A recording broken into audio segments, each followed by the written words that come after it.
টানা বৃষ্টিপাত ও ভারতের ত্রিপুরা রাজ্যের ডম্বুর জলবিদ্যুৎ প্রকল্পের বাঁধ খুলে দেওয়ার কারণে বাংলাদেশের পূর্বাঞ্চল ভয়াবহ বন্যার কবলে পড়েছে।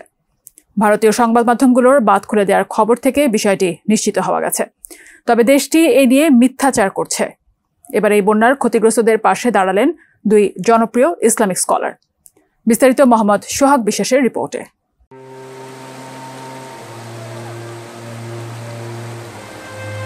ইতিমধ্যে কয়েকটি স্তরে পাহাড় ধস হয়েছে। আপনারা যারা পাহাড়ের ঢলে ঝুঁকিপূর্ণ স্থানে বসবাস করছেন, অতি দ্রুত আশ্রয় নেওয়ার জন্য অনুরোধ জানানো যাচ্ছে। আকস্মিক বন্যায় ৬ জেলায় মোট ১,৮৯,৬৬৩টি পরিবার পানিবন্দী হয়ে পড়েছে। এখন পর্যন্ত ক্ষতিগ্রস্ত লোকসংখ্যা ১৭,৯৬,২৪৮ জন। বন্যা দুর্গতদের উদ্ধারে সেনাবাহিনীর পাশাপাশি কোস্টগার্ড, বিজিবি ও নৌবাহিনী যোগ দিয়েছে। ফেনীতে নৌবাহিনীর পক্ষ থেকে উদ্ধার সহায়তা বাড়ানো হয়েছে। বন্যা দুর্গতদের উদ্ধার ও সহায়তায় ৫০০ টন ত্রাণ নিয়ে পাশে দাঁড়িয়েছে শায়েখ আহমদুল্লাহ।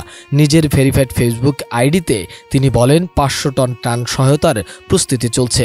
তিনি জানান, ১০ টন খেজুর, ১০ টন চিরা, ৫ টন চিনি ও ৫ টন লবণ ও অন্যান্য ত্রাণ সামগ্রী নিয়ে আমাদের ৩টি ট্রাক ফেনীর উদ্দেশ্যে চলে গেছে। বৃহস্পতিবার ও শুক্রবার সেসব মালামাল ৫,০০০ পরিবারের মধ্যে বিতরণ করা হবে বলেও জানান শায়েখ আহমদুল্লাহ। তিনি আরও বলেন, যেহেতু রান্না করার পরিস্থিতি নেই, এজন্য প্রথম ধাপে ৫,০০০ পরিবারকে ২ কেজি খেজুর, ২ কেজি চিরা, ১ কেজি লবণ ও ১ কেজি করে চিনি দেয়া হচ্ছে।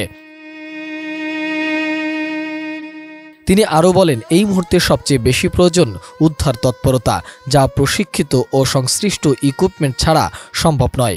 এ কাজটি বাংলাদেশ সেনা ও নৌবাহিনীর অনেকেই ইতিমধ্যে শুরু করেছে। স্থানীয়ভাবে যার যার জায়গা থেকে সবাইকে উদ্ধার কাজে যোগ দেওয়ার আহ্বান জানান তিনি।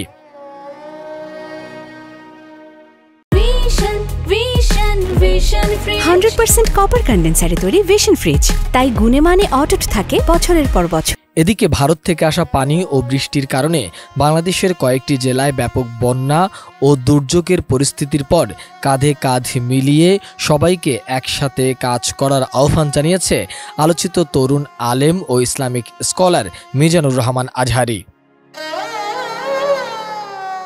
বৃহস্পতিবার নিজের ভেরিফাইড ফেসবুক অ্যাকাউন্ট থেকে দেয়া এক পোস্টে এ আহ্বান জানান তিনি। সেখানে তিনি উল্লেখ করেন, উপকূলীয় এলাকায় একটানা ভারী বৃষ্টিপাত এবং ভারতের উজানের পানিতে স্মরণকালের ভয়াবহ বন্যার কবলে ফেনী, নোয়াখালী, লক্ষ্মীপুর, কুমিল্লা সহ দেশের বেশ কিছু অঞ্চল। বন্যা কবলিত এসব এলাকায় সরকারি বেসরকারি সংস্থাগুলোর পাশাপাশি দেশের আপামর তরুণ সমাজকে এগিয়ে আসার আহ্বান জানানো হয়। সেনাবাহিনীর সাথে কাঁধে কাঁধ মিলিয়ে স্বেচ্ছাসেবক হিসাবে যোগ দেওয়ার আহ্বানও জানান তিনি। মোহাম্মদ সোহাগ বিশ্বাস, এটিএন নিউজ, ঢাকা।